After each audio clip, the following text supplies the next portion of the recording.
अगर बीमारी की समय पर पहचान हो जाए तो उसका बेहतर इलाज संभव हो पाता है। ब्रेन स्ट्रोक में मरीज को जितना जल्दी इलाज मिलेगा, मरीज के लिए उतना ही फायदेमंद होगा, क्योंकि मरीज की कोशिकाओं को बचाना बहुत जरूरी है।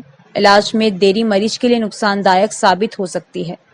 भीलवाड़ा हलचल से बातचीत करते हुए महात्मा गांधी अस्पताल के neuro physician doctor Chandrajit Singh Ranawat का कहना है कि बीमारी की अनदेखी करना घातक होता है। 4.5 घंटे से पहले मरीज का उपचार जरूरी होता है, वरना लकवा हो सकता है। जब मस्तिष्क प्रभावी होता है तो व्यक्ति के लिए कई तरह की परेशानी होने लगती है। मरीज को चलने फिरने के अलावा देखने में परेशानी होने लगती है, शरीर का संतुलन बिगड़ जाता है, स्वयं को ऐसा लगता है जैसे वह टेढ़ा चल रहा है, स्मरण शक्ति कम हो जाती है, मरीज कुछ बातें भूलने लगता है।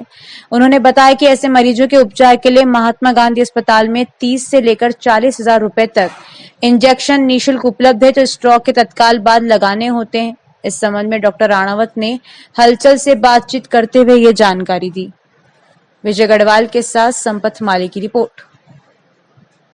नमस्ते दोस्तों, मैं doctor Chandrajit Singh Ranawat, assistant professor neurology department, Mahatma Gandhi hospital, RBIRS medical college. आज हम बात करेंगे स्ट्रोक के बारे में।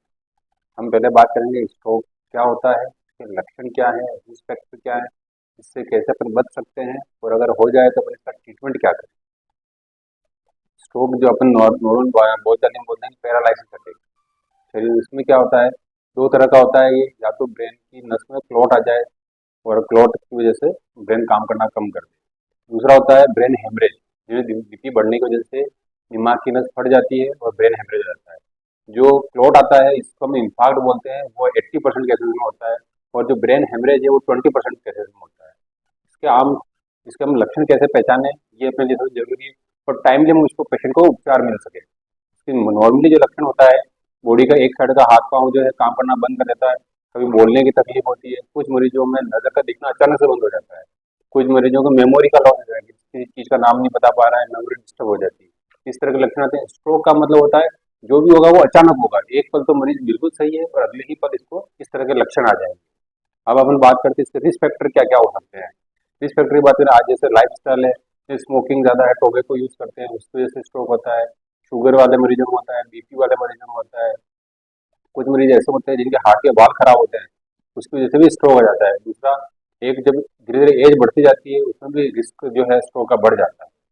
अब नेक्स्ट अपन बात करें ट्रीटमेंट की बात करें, तो इसके अंदर क्या है, अगर मरीज को स्ट्रोक आते ही अगर उसमें क्लॉट आता है तो 4.5 घंटे के अंदर एक इंजेक्शन लगता है जो क्लॉट गलाने का काम करता है।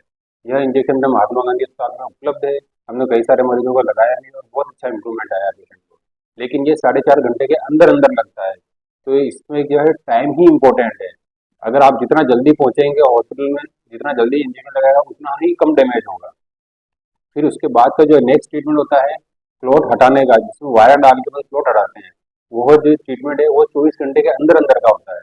अगर क्लॉट का साइज बड़ा है तो तार डालते हैं और क्लॉट को अपन हटा लेते हैं।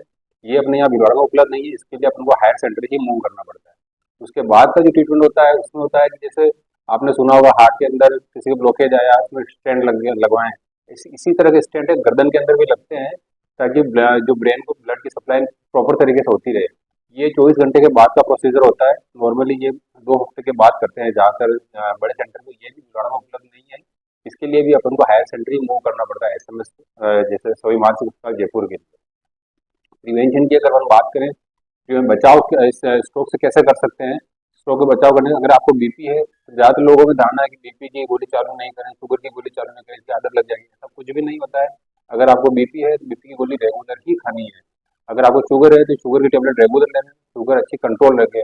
हार्ट पेशेंट हैं वो कभी भी खून पतला करने की दवा बंद ना करें, क्योंकि वही टेबलेट है जो स्ट्रोक में भी चलती है। खून पतला करने की जो टेबलेट है वो हमें रेगुलर खानी है। दूसरे जो अपने हेल्दी लाइफ स्टाइल चूज करना है, मीठा नहीं खाना है, रेगुलर एक्सरसाइज करना है, वेट कंट्रोल करना है, इन सब चीज़ों का अपन को ध्यान रखना जरूरी है। तो आज जो टेक होम मैसेज यही है कि जब भी स्ट्रोक आए तुरंत अस्पताल पहुंचे, अपन को किसी अंधविश्वास में नहीं रहना है, इधर उधर भटकना नहीं है।